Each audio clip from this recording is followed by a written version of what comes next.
అమ్మమ్మ అమ్మమ్మ అనగానే మనకు గుర్తొచ్చేది 100 రూపాయల నోటు. ఎందుకంటారా? చెప్తా వినండి. సమ్మర్ హాలిడేస్ అయినా ఫెస్టివల్ హాలిడేస్ అయినా మనం వెళ్లేది అమ్మమ్మ వాళ్ళ ఇంటికే కదా.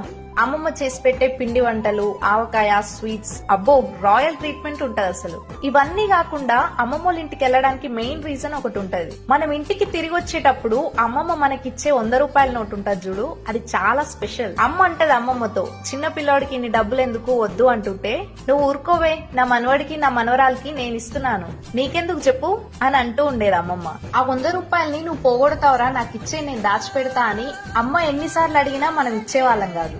ఆ 100 రూపాయలని ఎలా ఖర్చు చేయాలో 100 రకాలుగా ఆలోచించేవాళ్ళం. కానీ ఆ 100 రూపాయలతో ఏం కొనాలో అస్సలు అర్థమయ్యేది కాదు. ఇంటికి తిరిగి వచ్చాక మీ అమ్మమ్మ ఏమిచ్చింది అంటే ఆ 100 రూపాయల నోట్ చూపించేవాళ్ళం. కానీ ఇప్పుడు ఎంత సంపాదిస్తున్నా గానీ ఆ 100 రూపాయల నోట్ లో ఉన్న ప్రేమ మాత్రం ఇప్పుడు కనిపించట్లేదు. కానీ అమ్మమ్మ ప్రేమ మాత్రం ఇప్పటికీ మనకి గుర్తొస్తూనే ఉంటుంది.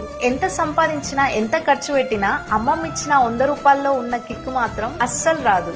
సో మీకు మీ అమ్మమ్మ ఎన్ని డబ్బులు ఇచ్చారో కామెంట్ సెక్షన్ లో కామెంట్ చేయండి.